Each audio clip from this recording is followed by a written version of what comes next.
Some crimes are so heartbreaking or shocking that they change laws, change society, or even earn the label crime of the century.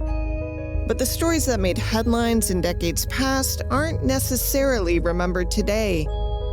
I'm Amber Hunt, a journalist and author, and in each episode of this show, I'll examine a case that's maybe lesser known today, but was huge when it happened. This is Crimes of the Centuries.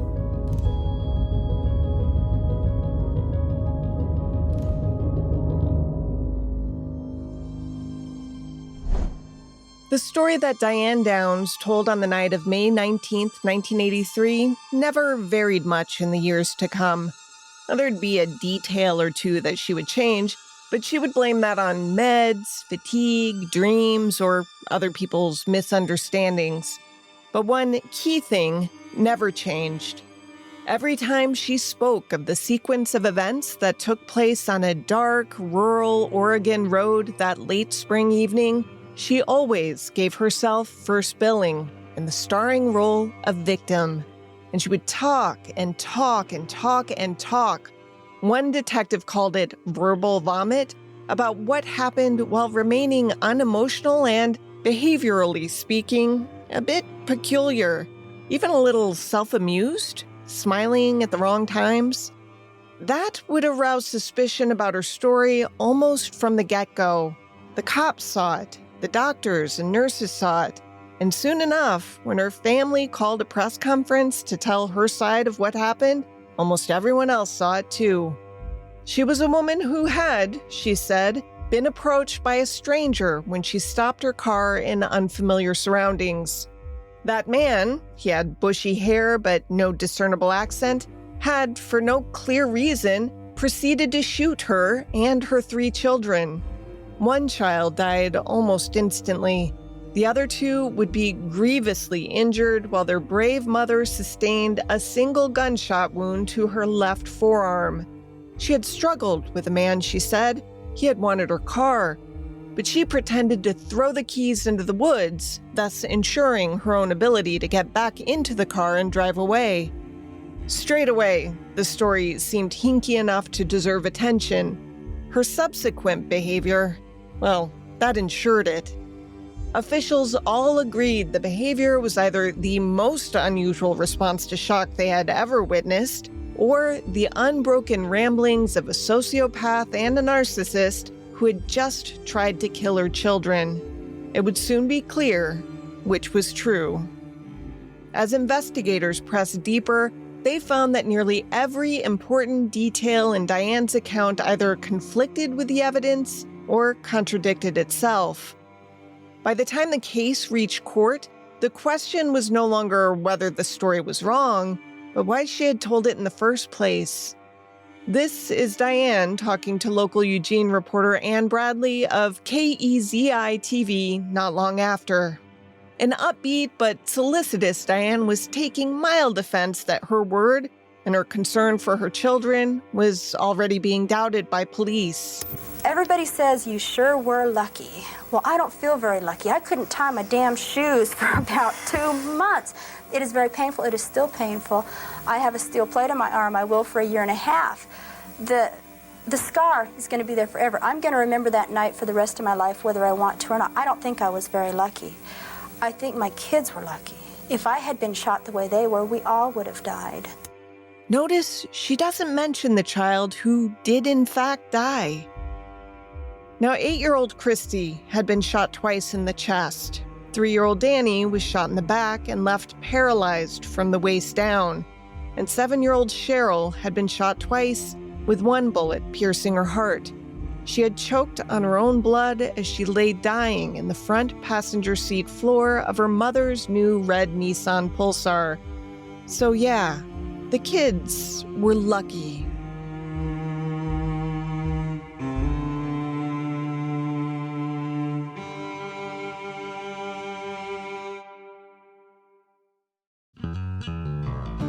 Crimes of the Centuries is sponsored by Quince. Okay, real talk to start this ad. The sheets currently on our bed are not Quince sheets because we got behind on laundry. and I hate these. She really does. They pop off the corners of the mattress in the middle of the night, which feels personal. It is personal, and it's exactly why I'm obsessed with Quince bedding. Once you sleep on their linen sheets, everything else just feels wrong. They're soft, breathable, and they actually stay put. Quince uses 100% European flax for their linen, so you get that relaxed, lived-in feel without it feeling flimsy. And somehow they just keep getting better the more you wash them. And it's not just sheets. Their duvets, quilts, pillows, and shams are made from premium fabrics like organic cotton, bamboo, and silk. It's one of those upgrades that makes your whole bedroom feel calmer and more put together. What really surprised me is the price. Quince bedding costs about half of what similar brands charge because they cut out the middleman and work directly with top artisans. They're so soft and cozy that my morning alarm has become more of a suggestion than a rule. So if your bed could use a reset, or if your sheets are actively fighting you at night, treat yourself to bedding that's built to last with Quince. Go to quince.com/centuries for free shipping on your order and 365-day returns. Now available in Canada, too. That's QUINCE.com/centuries. Free shipping and 365-day returns. Quince.com/centuries.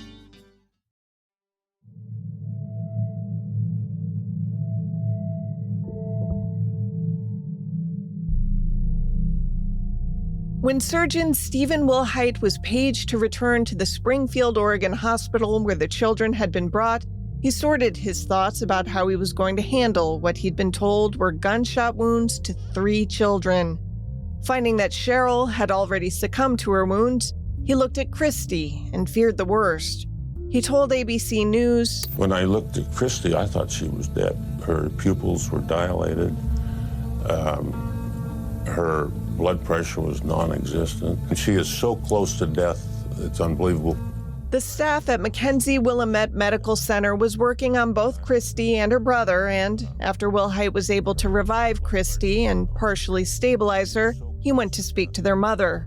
Former Detective Doug Welch remembered being appalled by her response. Her demeanor was flat, not one tear, even though she knew that Cheryl had died.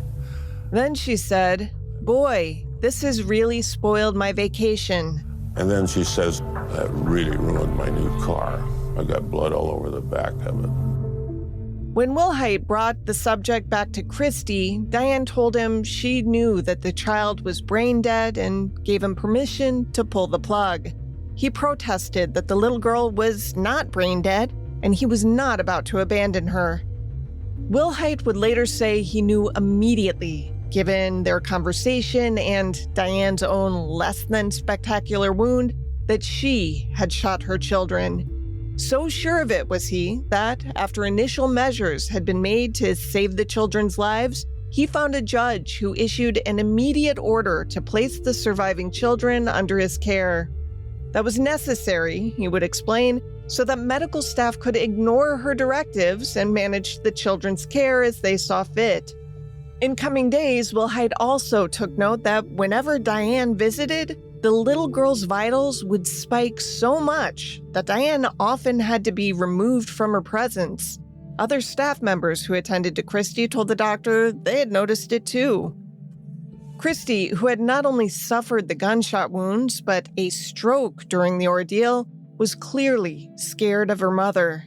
And maybe Diane was scared of Christy too. Or more specifically, scared of what Christy might say. For now, though, Christy wasn't saying anything. The stroke she had suffered had impaired her ability to speak. Her story would have to wait. In the meantime, authorities only knew the obvious. The children had been shot. What they didn't know was what had happened on that road and who had pulled the trigger. There are 2 versions of the tragedy. The first, Diane told on that morning after, when her 2 remaining children's lives hung in the balance. As an effort to nail down her story, law enforcement took her and her father, who had arrived quickly at the hospital, out to the scene. As Downs told it, she and the children were out for a sightseeing ride. It was something the family liked to do, she said. They were cruising the outskirts of Springfield, preferring to take the back roads, as they tended to be quite scenic, she said.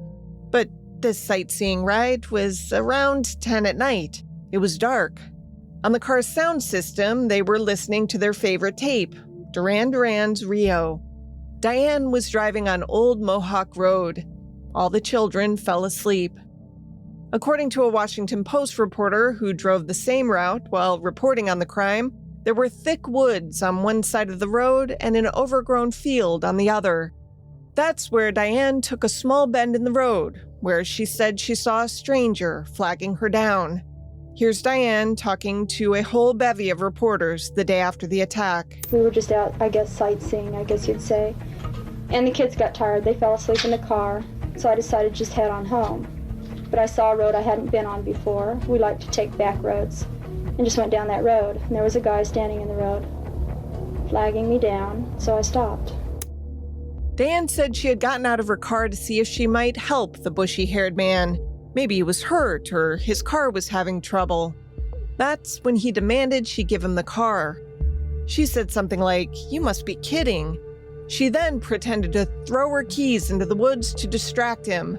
Not buying her ruse, he stuck his gun in the car and began to shoot all 3 sleeping children inside. She said she could barely think of what to do, but managed to struggle with the man over his .22 caliber pistol. That had resulted in her being shot in the left arm. She then, bravely, she said, shoved him aside and got back into the car and sped away. The police had a different theory. They suspected that Diane had taken her children to a remote location to shoot them. There had been no stranger, no gun tussle. But why? She had no insurance on them. If she wanted to be rid of them for some reason, there were other options. It didn't make sense. If it was dark, how had the stranger known there were children in the car?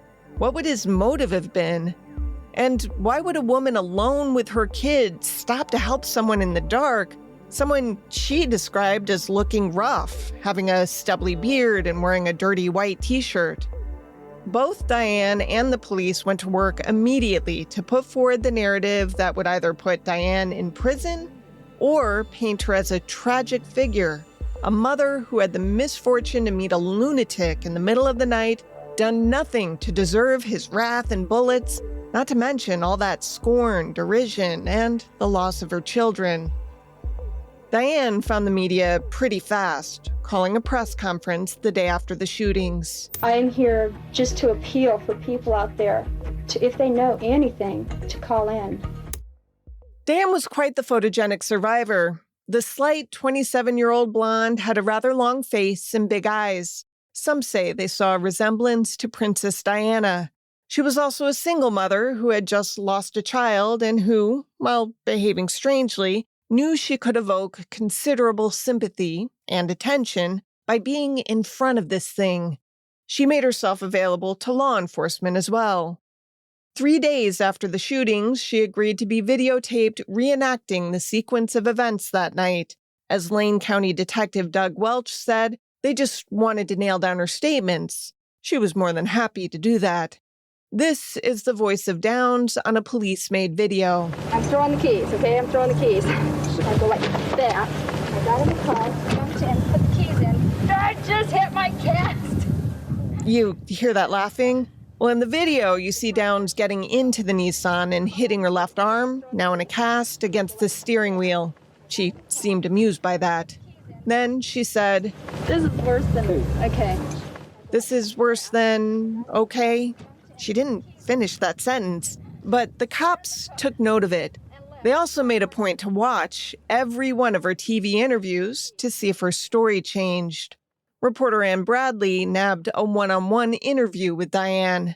Bradley later explained that Diane had been told she could bring her lawyer with her, but that she showed up to the studio alone. This seemed a good chance for Diane to again make her case to the public. This is an Eyewitness News special report. In her own words, Elizabeth Diane Downs. Good evening. The two women, Bradley was also young, blonde, and pretty, made for must-see TV. Bradley was eminently professional. Diane was Diane. When this man shot my daughter, my first reaction was to snap back to my childhood, to the pain that had happened to me back then, my marriage, my entrapment by society. This man was bigger than me. He was stronger than me. He had more power because he had a gun. And I stood there and I looked at Christy reaching, and the blood that just kept gushing out of her mouth. What do you do? It was in that interview that she remarked how very lucky her children were that she hadn't been killed that night. And the more she talked, the more police dug in. They needed evidence. They combed the car for it. They found that there was no blood in the immediate vicinity of the driver's seat. Interesting. They combed the woods for the gun. No luck. They tried to find the bushy-haired man or anyone who had also seen him on the road that night. They did find a man, named in the documents as Mr. Wilson, who lived in the woods near where Diane said she had been stopped. Wilson said there was a man down the road a piece who fit the description, but when the cops found that man, they discovered he had a rather severe speech impediment, and in all of Diane's remarks about the bushy-haired man, she had never mentioned that detail, which would have stood out. In fact, per police transcripts, she was explicitly asked if there was any defining characteristic of the man, a tattoo, an accent perhaps, or a stutter, and she had said no. Police were getting nowhere, but neither was Diane. By now, a few weeks post-incident, the nation was riveted, because this was 1983, and what Diane Downs was suspected of doing was so incredibly heinous that no one could look away. It would take another 10 years for Susan Smith to kill her 2 boys, and almost 2 decades before Andrea Yates would execute her 5 children. The nation was just waking up to the crime of filicide, which, while not common, exists. According to USA Today, which undertook an examination of the FBI's national records in 2014, 450 children are killed every year by their parents. Most are under the age of 5. Most are killed while being beaten. Few are shot. Any way it's done, it's a crime so monstrous that it boggles the imagination. Here's Diane again, questioning why she would do such a thing. If I had shot my own children, would I not have done a good job of it? Why would I have taken my kids to the hospital? Wouldn't I have made sure they were dead and then cried crocodile tears? That's insane to think that I would do such a thing and then bring the witnesses in against myself. That's crazy. Diane almost dared the police to charge her with a crime. Christy woke up, and as I say, she may be the only one to get me out of this. Would I have brought her to the hospital? Wouldn't she be the one that I would make sure is dead? There are too many holes in it.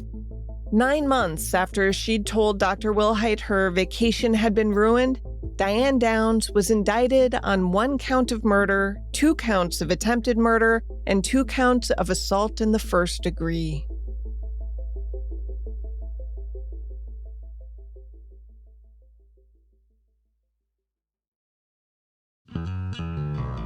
Crimes of the Centuries is sponsored by ButcherBox.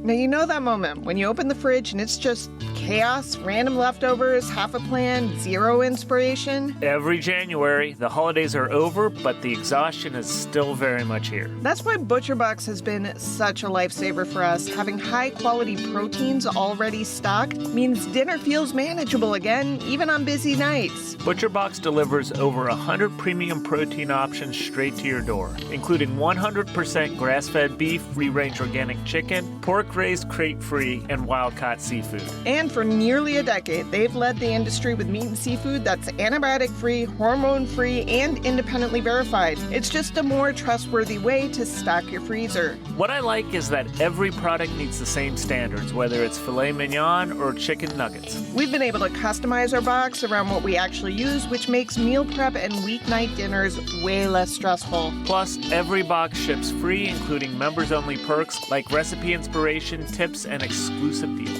As an exclusive offer, our listeners can get free steak in every box for a year, plus $20 off your first box when you go to butcherbox.com/COTC. That's right, your choice of filet mignon, New York strip, or ribeye in every box for an entire year, plus $20 off your first box and free shipping always. That's butcherbox.com/COTC. Don't forget to use our link so they know we sent you.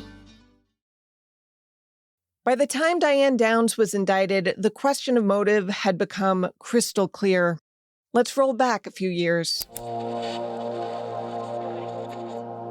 In one of crime author Ann Rule's most successful books, Small Sacrifices, Rule delved deeply into Diane's life and found it profoundly sad. And, because it is Diane who did the telling of it, a bit suspect. Rule acknowledged that. Here's an excerpt from the book. Quote, "All memory is flawed, weighted, and skewed by individual perception. What has happened does not matter as much as what we remember. That mind mirror freezes its own images. The child in Diane Downs' memory is pathetic, a skinny, wistful little girl, ignored by her mother, tormented by her father, a waif scuffling through the sifting Arizona dust with the wrong shoes as she walks home from school alone. A child without friends," end quote. Her parents, Wes and Willadine Fredrickson, were the stereotypical 1950s couple. Wes worked, Willadine kept house and had 5 children before she was 25. Diane had been the first, but was soon pushed aside by the others who needed their mother's time. By the time Diane was 5, her mother noticed that her eldest child didn't warm to her father. But everyone obeyed Wes, who Rule characterized as a stern disciplinarian, a martinet. Later, Diane would accuse her father of repeated sexual abuse from the age of 12 on. Her mother steadfastly denied it ever happened. Her father never responded to the allegations. Diane said the abuse stopped abruptly after Wes was pulled over by an Arizona state trooper, who noticed that the young teen in the car was rumpled and frightened. She said Wes had taken Diane into the desert so no one could hear her screams of protest. The trooper had asked Diane repeatedly if she was okay, but she didn't dare open her mouth. The trooper then pulled Wes out of the car and, out of earshot, spoke harshly and directly to Wes. Whatever he said worked, according to Diane, but the damage had been done. Diane thought of most men as vile and controlling, yet seemed to be hypersexualized for a lot of her life. She met Steve Downs in high school, and she told him of the abuse she had suffered. He seemed nice enough, though he too had shown signs of dominating behavior. They began a torrid relationship. And while she said she didn't care for sex, she thought of it as a way of controlling men. She had been a good student and went to a Pacific Coast Baptist Bible college for a few months. But one version of her expulsion was that she and another student were found fornicating on the church altar, thus desecrating it for all time.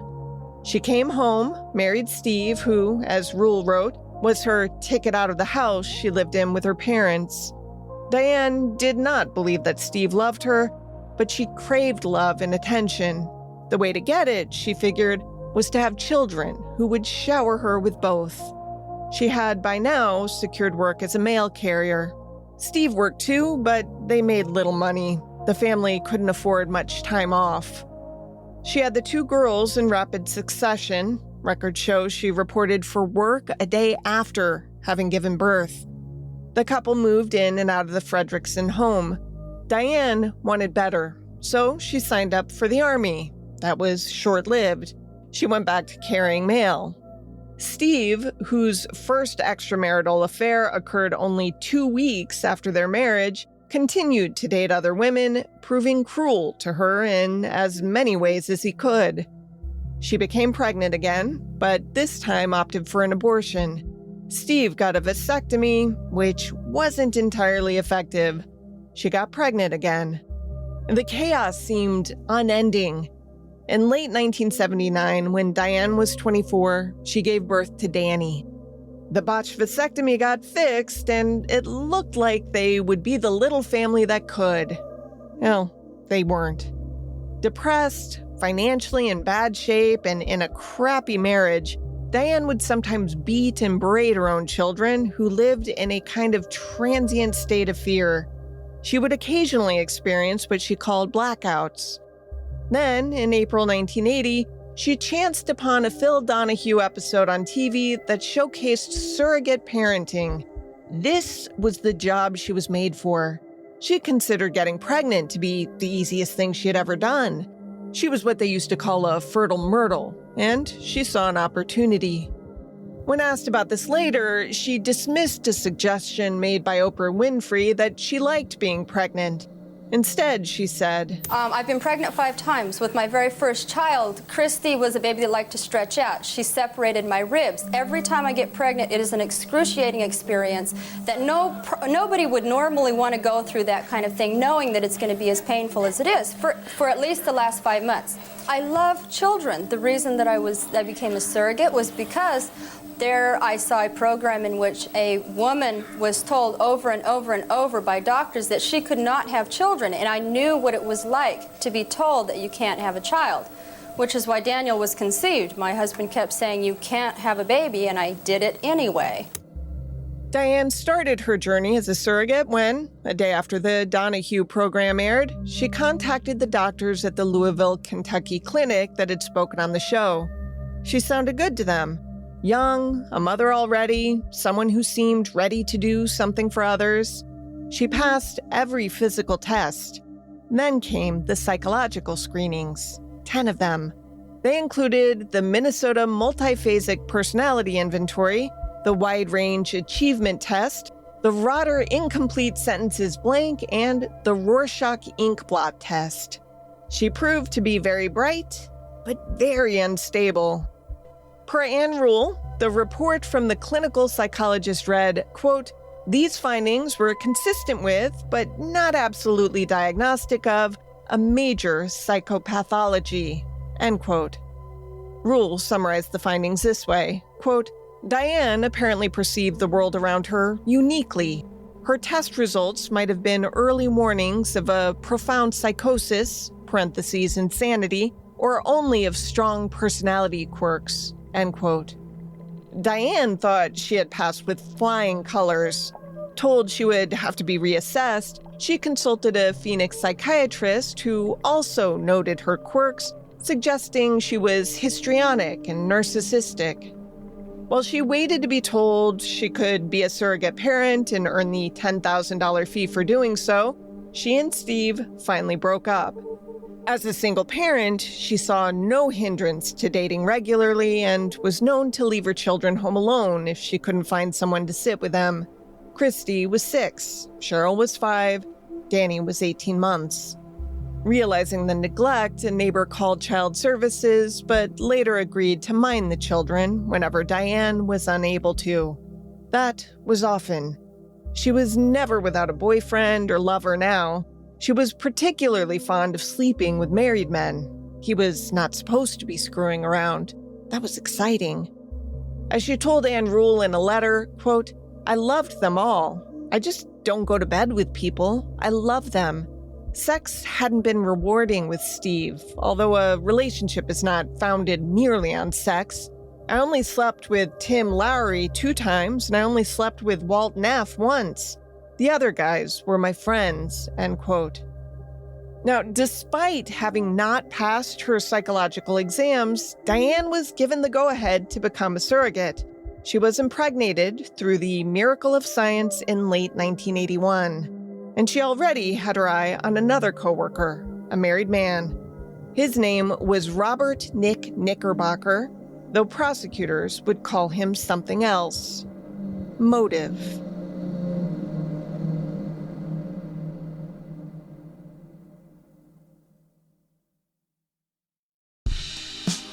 Crimes of the Centuries is sponsored by Home Chef. So now that the holidays are over and winter is fully settled in, I'm in that mode where I want dinner to be warm, comforting, and require as little thinking as possible. Same. When it's dark by dinner time, my motivation to plan a meal drops to about 0. We were just talking about this. That's why we'll be leaning hard on Home Chef. Having fresh, pre-portioned meals show up means I'm not staring into the fridge wondering how we got here. Home Chef really does make cooking simple. Fresh food delivered, easy recipes to follow, and meals that actually taste great. It's not complicated and it doesn't feel like a project. They've also got dishes co-created with celebrity chefs like Gordon Ramsay, which is wild considering how approachable everything still is. You'll find those across Home Chef's culinary collection, classic meal kits, and express options. So whether you want something cozy and hands-on or just need dinner done fast, it works. There are over 30 meal options every week, including a family menu with 4 or 6 serving dinners, which makes planning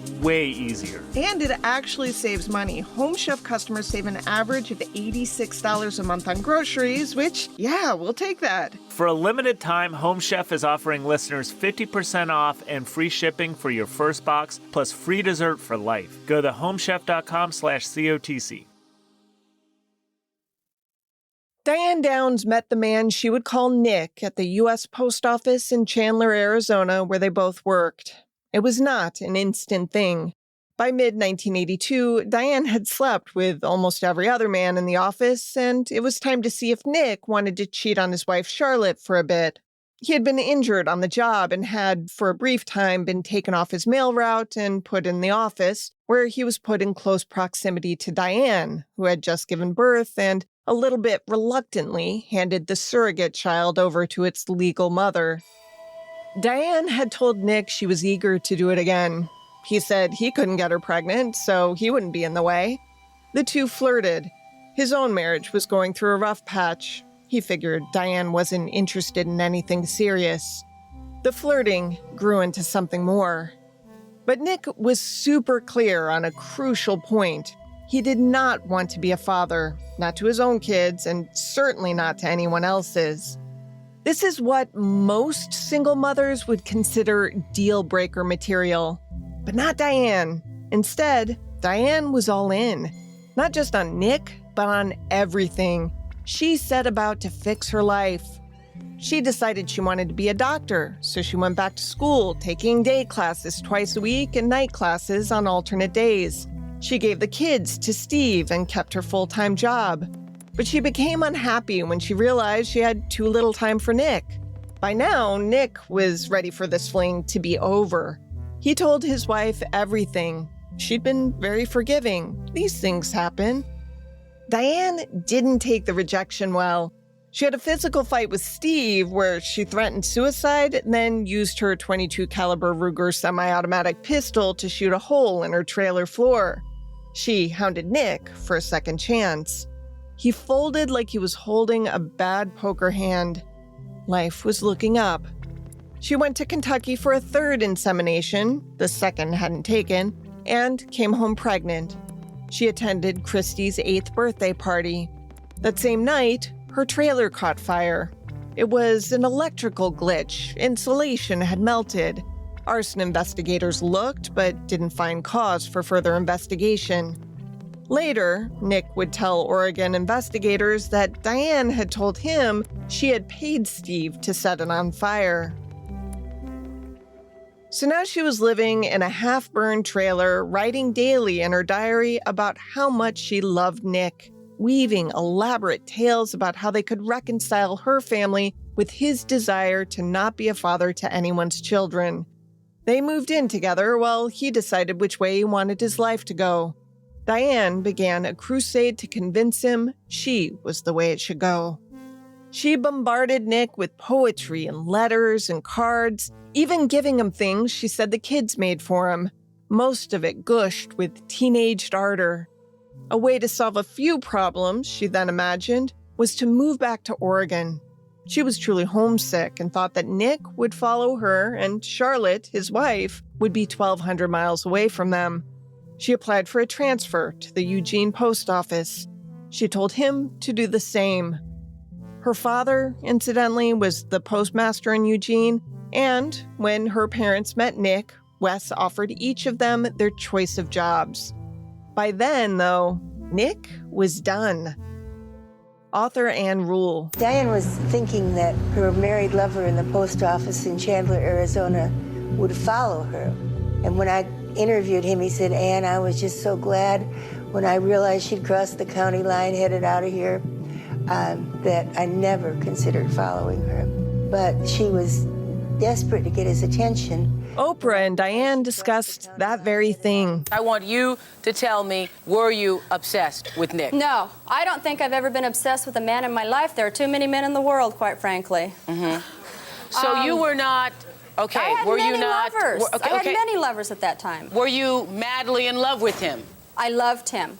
I've never been madly in love with anybody. Okay. Did you think that he was going to come and be with you? Were you trying to convince him to be with you and leave his No. wife? You were No. not. Diane's diaries and letters, when read by police and prosecutors, would tell a vastly different story.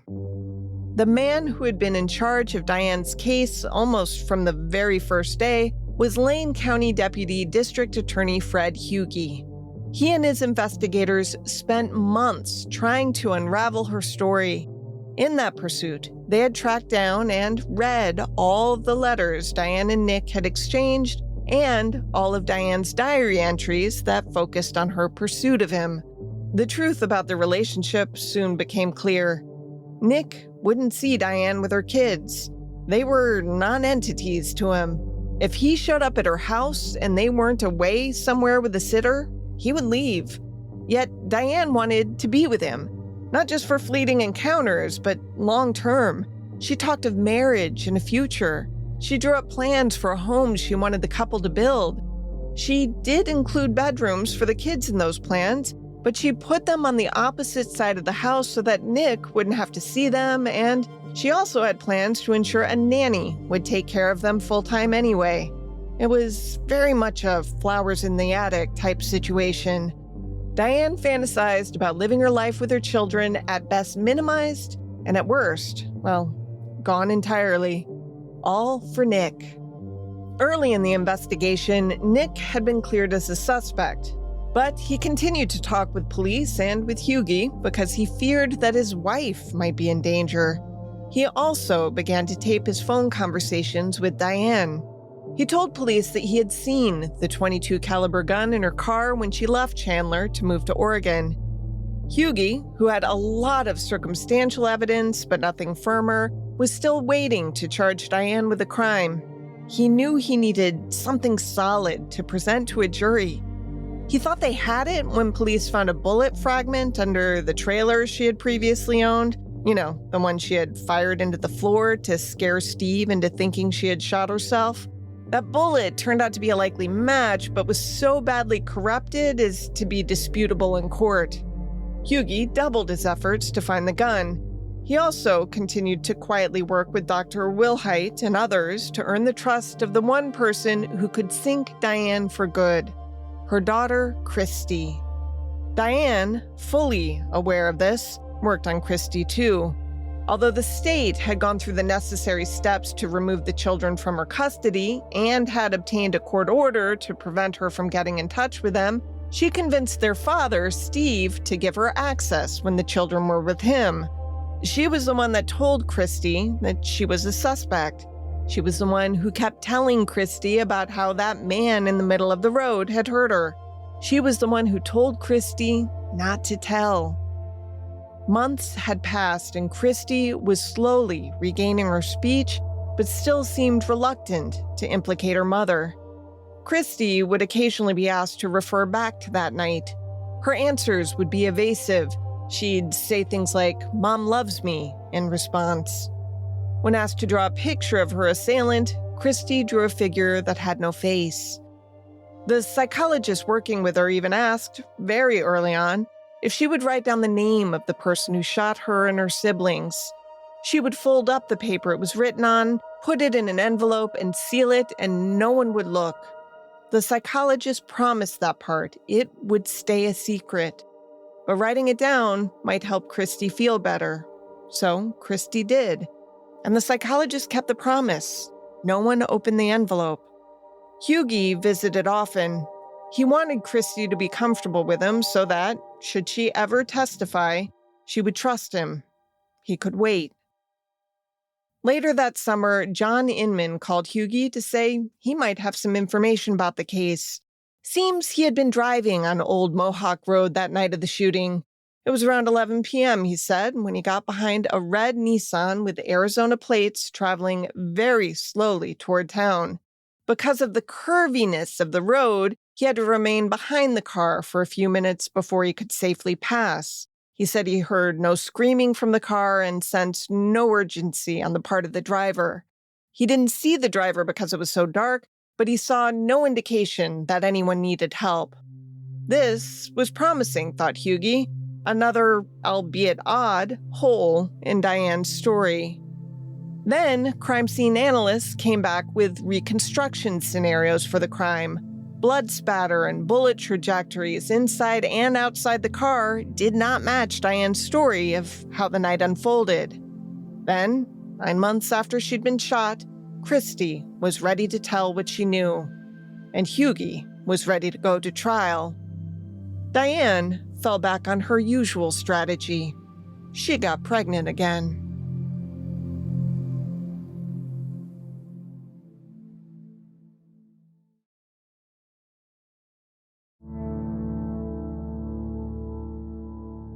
Diane Downs' latest pregnancy happened the old-fashioned way. She had picked out a suitable candidate and began to pursue him. She never had trouble getting men into bed. She would tell anyone who would listen that she loved children, and by now, hardly anyone wasn't listening. Reporters with the New York Times and the Washington Post surely were. So was the nightly news. In fact, it seemed the whole world was listening. She went on and on about how children made her feel loved and worthwhile. Those listening closely noticed that not once did she mention that she loved them in return. Her pregnancy, however, was complicating Hughie's plans. He was originally going to wait until she gave birth to go to trial, but as she had been known to be particularly hardy in that category, Judge Gregory Foote of the Lane County Circuit Court in Oregon said they would proceed. So it was that Diane was at almost full term when Christy took the stand and recounted for the jury what happened that night. The mood in the courtroom shifted as the little girl, quite bravely, sat and faced her mother. Slowly but firmly, Hughie led Christy through a long series of questions that made it clear she remembered how her mother had gotten out of the car, gone to the trunk to retrieve something, and returned with a gun. She said only Danny was asleep, not all the children, as Diane had claimed, and it wasn't Rio playing. They had been listening to Duran Duran's Hungry Like the Wolf when Diane shot them. Hughie asked that the song be played so jurors might understand the context. Here's Ann Bradley reporting that day. Christy Downs testified last week that a rock and roll song, Hungry Like a Wolf, played as her mother shot each one of them last May 19th. Today, jurors heard that song. The din of the music thumped through the courtroom.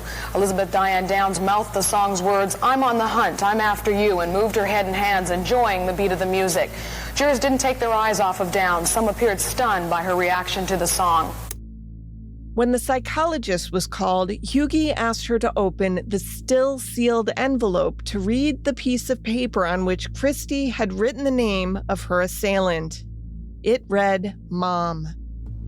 More people testified. Crime scene reconstructionists, Diane's husband Steve, Diane's parents, Robert Knickerbocker. Diane even got on the stand to mount her own defense. On the stand, she said that Christy was mistaken about the Duran Duran song because, quote, when the keys are out of the ignition, the tape player's off, end quote. When asked about her behavior when the song was played in the courtroom, she said, quote, that tape has no bad connotations. That tape was Cheryl's favorite tape. It can't make me feel bad. Sorry. I was just being me, end quote. Diane thought her own testimony went well. But there were a lot of questions she couldn't answer, like why she had placed a carefully folded towel on her own wound, thus explaining no blood inside the driver's seat area, while her children were actively bleeding out in the car, or why she claimed she had driven 100 miles per hour when a witness testified it was more like 10, or why she had wanted Dr. Wilhite to pull the plug on a child he had just saved. When the verdict was read on June 17, 1984, Diane's pregnancy was full term. She was sentenced to life in prison, plus 50 years. 10 days after the verdict was read, she gave birth to a daughter. The publicly unnamed father relinquished all custody. The baby was put up for adoption. 3 years later, Diane was in the news again when she escaped from the Oregon Women's Correctional Center in Salem, where she had been serving her time. A KATU TV reporter filed this report. Convicted murderer Diane Downs left behind her ripped blouse, evidence of her struggle to break out of the maximum security facility. Prison officials say Downs walked into the unsupervised prison recreation yard early this morning.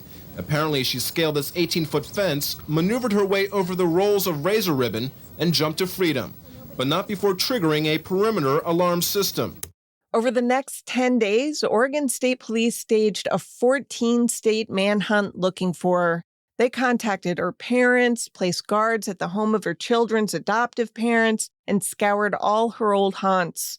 10 days later, she was recaptured at the home of Wayne Seifer, an ex-husband of a fellow inmate. She was found in bed with him. When Oprah Winfrey asked where she'd been going, she said she was headed to California to clear her name. In reality, she was found less than a mile from the prison.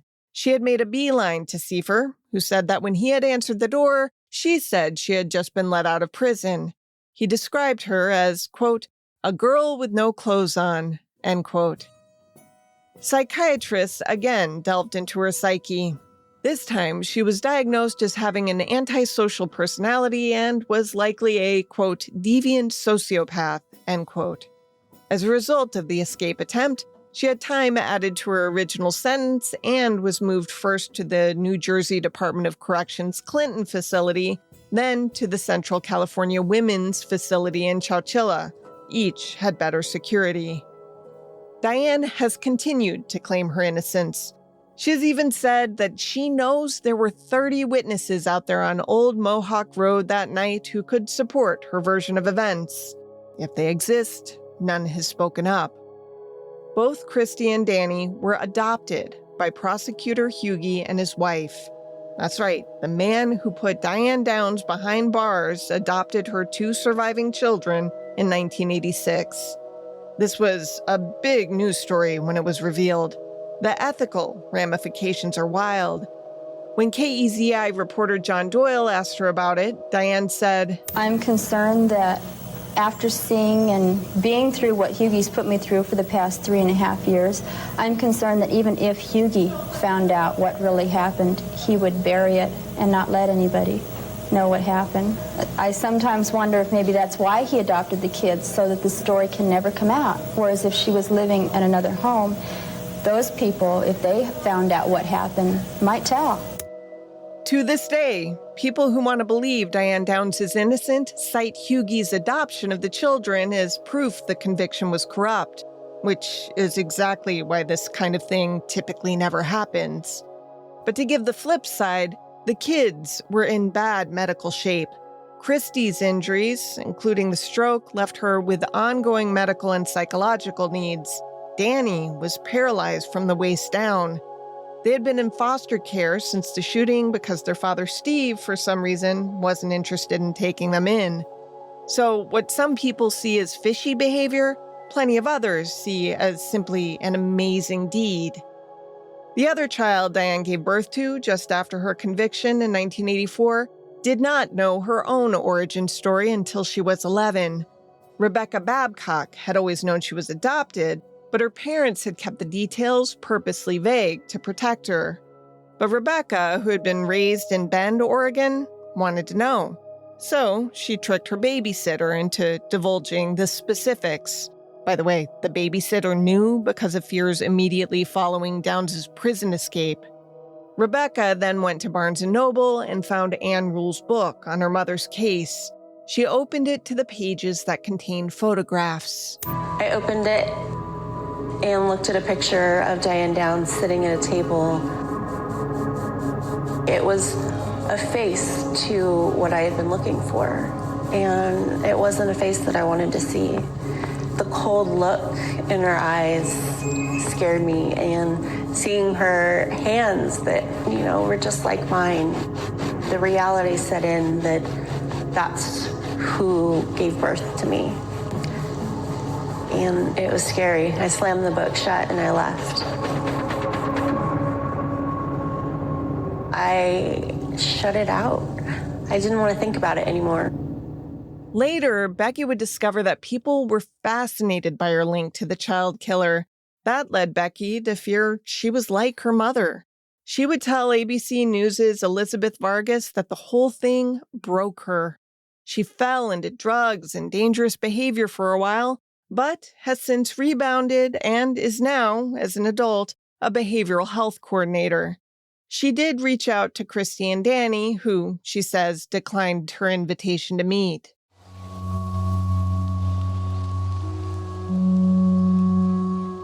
Diane has been turned down 3 times for parole, with Lane County District Attorney Douglas Harkleroad telling the parole board that she has, quote, demonstrated no insight into her criminal behavior, end quote. She still can be found in the news. Late in 2024, she filed a petition for post-conviction relief because of a recent Oregon Supreme Court ruling that deemed non-unanimous jury verdicts unconstitutional. And while the jury in her case ruled unanimously that Cheryl had been murdered by her mother, the 2 attempted murder convictions were based on 10-2 jury votes. Now 70 years old, she is seeking a new trial. In 1989, a TV miniseries based on Rule's book earned Farrah Fawcett an Emmy nomination. She played Diane Downs. When asked how she prepared, Fawcett, then the mother of a 4-year-old, said that she instinctively gauged what her own reaction to such tragic events would be, and then she did the opposite.